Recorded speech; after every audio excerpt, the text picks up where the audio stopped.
think the dogs have found something. The ice is cracking.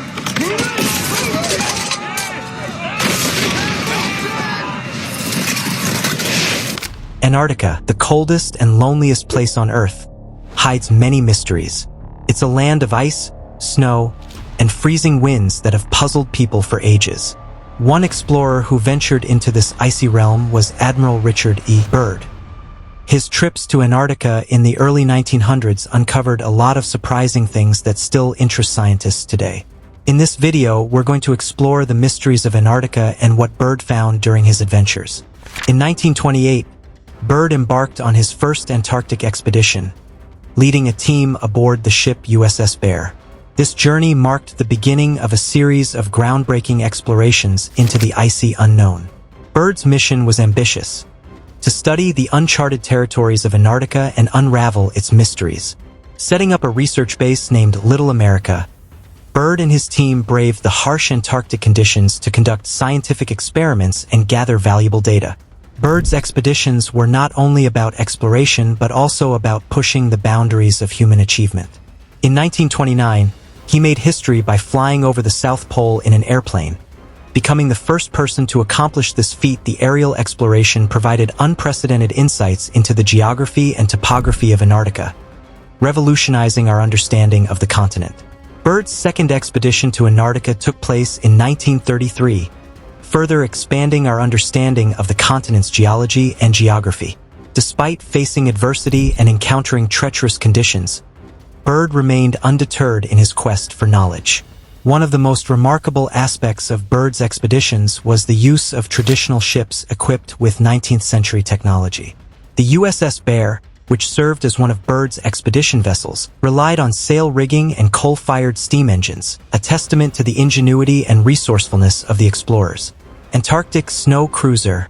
In 1940, a group of Americans is working on building Rear Admiral Richard E. Byrd's third Antarctic base, known as Little America 3, just 3 miles into the Ross Ice Shelf. Byrd had already been to Antarctica 2 times before and was becoming famous as an explorer. He was the first person to fly across the South Pole, which was a big deal. Little America 3 was bigger than his first 2 camps. It had more space for equipment and a powerful radio station that needed big telephone poles to work. People wonder if the large poles sticking out of the ice are from Byrd's old camp. They might be, but they need to be sure. There's one important clue that would prove it. Byrd brought a special vehicle called the Antarctic Snow Cruiser with him. It was like a tank and a bus combined.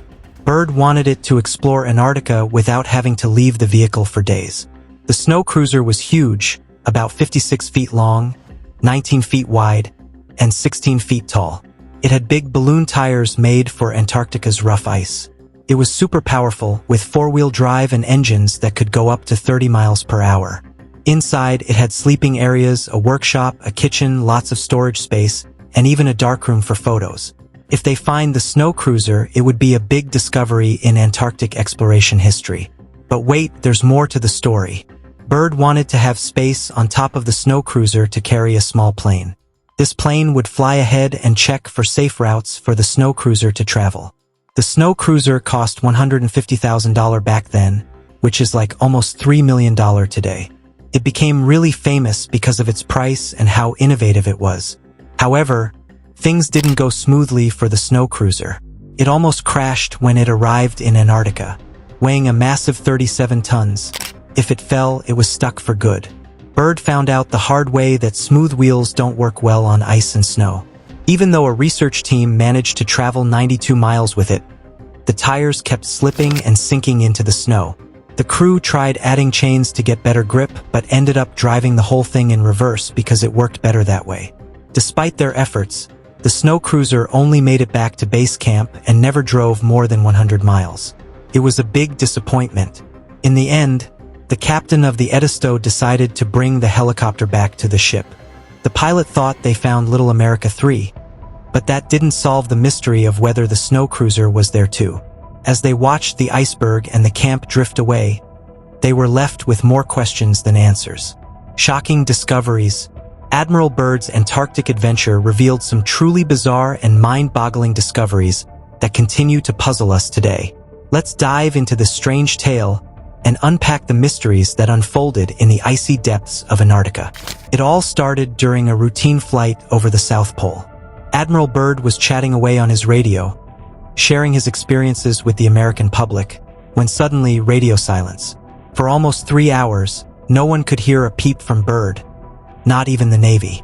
It was like he vanished into thin air, leaving everyone scratching their heads. When Byrd finally reappeared on the airwaves, he dropped a bombshell. He had stumbled upon something totally unexpected during those 3 missing hours.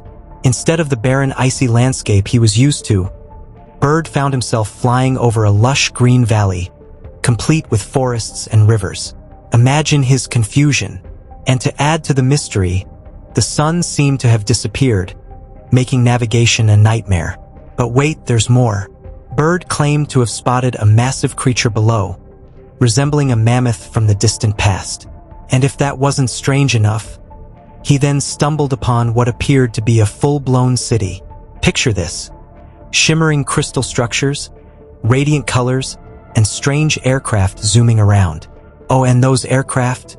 They looked eerily similar to flying saucers, complete with swastikas, a symbol famously associated with the Nazis during World War II. Talk about a plot twist. Things took a turn for the downright bizarre when Byrd's radio suddenly crackled back to life. A voice, speaking English with a German or Nordic accent, assured Byrd that he was in safe hands and offered to help him land. But here's where it gets really weird. Byrd claimed that his plane practically flew itself and landed smoothly without him touching the controls. Byrd found himself whisked away to this mysterious city, where he came face to face with its enigmatic ruler, known only as the Master.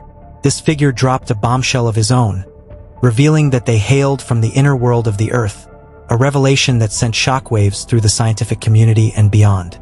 The Master warned Byrd about the impending doom facing humanity, painting a bleak picture of the future. Of course, not everyone bought into Byrd's fantastical tale. Some skeptics dismissed it as pure fantasy, while others questioned Byrd's mental state. But regardless of whether you believe his story or not, one thing's for sure: it's one heck of a wild ride. As we ponder the mysteries of Byrd's Antarctic adventure, we're left with more questions than answers. What really happened during those 3 missing hours? Was Byrd's encounter with the Master real, or just a figment of his imagination? And what about those strange flying saucers with swastikas on them? What's the deal with that? Perhaps one day, we'll unlock the secrets hidden beneath the icy surface of Antarctica.